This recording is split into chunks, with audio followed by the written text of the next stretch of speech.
자, 34조 집회 수집 통지를 위해서는 제1항 이런 과일한 집회를 소집하려면 집회 일주일 전에 회의의 목적 사항을 구체적으로 밝혀서 각 구분 소유자에게 통지해야 된다라고 되어 있고요. 이렇게 구분 소유자에게 통지되기 때문에 임차인 같은 점유자에게는 통지할 필요가 없다라고 보는 것이 판례의 태도입니다.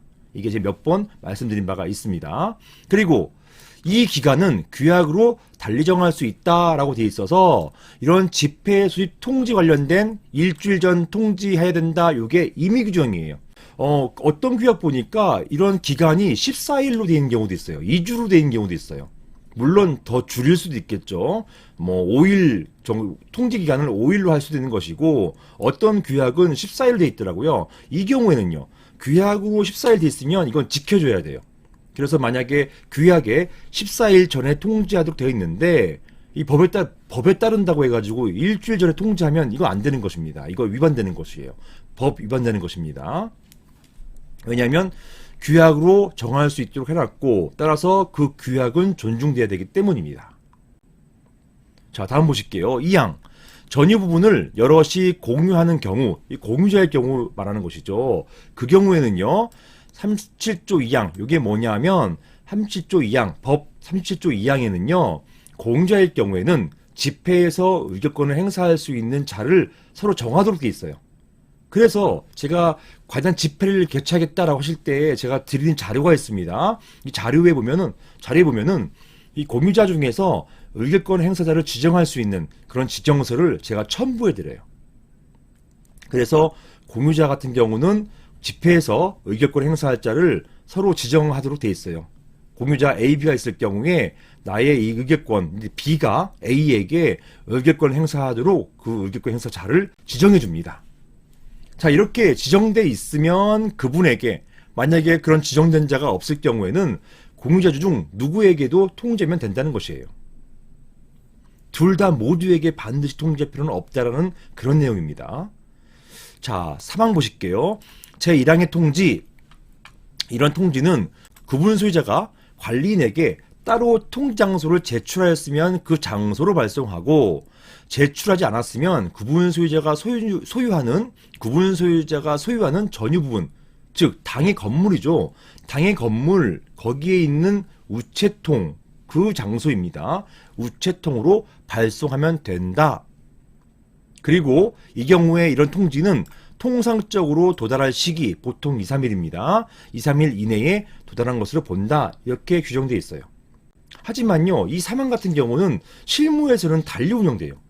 무슨 말이냐면 이 규정에 따라 가지고 판례가 있습니다. 이 규정에 따라 가지고 그 전유 부분에 있던 장소, 즉 해당 건물 우체통에다가 다 발송해 버립니다. 문제는 뭐냐면 그 해당 건물에 구분 소유자가 안 살아요. 임차인 사는 경우가 많단 말입니다. 그래서 임차인 같은 경우는 자기 소유자한테 온 우편물을 본인이 뜯어보지 않습니다. 그러다 보니까 어떤 사태가 벌어지냐면 송달이 안 돼요. 대부분 미송달로 대부분 받질 않습니다. 이 과다 집회 소집 통지서를 받질 않는 거예요. 이게 문제가 됐어요. 그래서 거의 70% 이상이 송달 불능됐어요. 안 받았어요. 이걸 일반 우편으로 보냈으면 또 모르는데 등기 우편 잘한다고 해서 등기 우편 보냈는데 이 등기 우편 특징은 뭐냐면 수령했는지 받았는지가 밝혀지잖아요. 이걸 확인해 보니까 이 등기 번호로 확인해 보니까 대부분 다 미송달이에요. 보통 수취인 불명, 폐문 부재 이걸로 다 미송달 돼가지고 이런 경우 어떻게 하느냐? 결국 이 소집통지서가 무효로 봅니다. 이 소집통지가 안 됐다고 봐요. 이런 소집통지가 안 된 그 집회는 집회 결의가 부존재한다고 보는 것입니다. 이게 판례 태도예요. 그래서요, 이걸 어떻게 해소하느냐? 결국은요, 이런 경우에 제가 거의 처음 할 때, 한 10년 넘었죠. 처음 이거 할 때, 결국은 어떻게 하느냐? 이런 미송달의 우려를 불식시키기 위해서, 이 미송달의 우려를 없애기 위해서, 그냥 등기부에 있는 주소를 보내버렸어요. 그러니까 많이 받으시더라고요. 그러니까 등기부상 있는 주소로 보내버리니까 상대방 변호사님이 이 법하고 다르지 않느냐, 법하고 달라서 전유부금 발송한 게 아니지 않느냐, 이렇게 또 주장하시는 거예요. 이런 경우에 법원은 등기부상 주소지로 보낸 거 문제 없다, 이렇게 보셨어요. 이게 여러 번 판례로 나왔습니다. 이게 중요한 거예요. 왜냐하면 이 법하고 지금 실무 그리고 판례, 이게 좀 다릅니다. 달리 운영되고 있어요. 이 법에 따라서 고지고대로 구분 소유자가 소유하는 전유 부분, 즉 당의 건물에 발송했다가 대거 송달 불능 사태가 벌어집니다. 결국 이런 것 때문에 등기부상 주소지로 발송을 해버려요. 이 경우에 문제 없다고 보았습니다. 자, 다음 보실게요. 자, 사항입니다.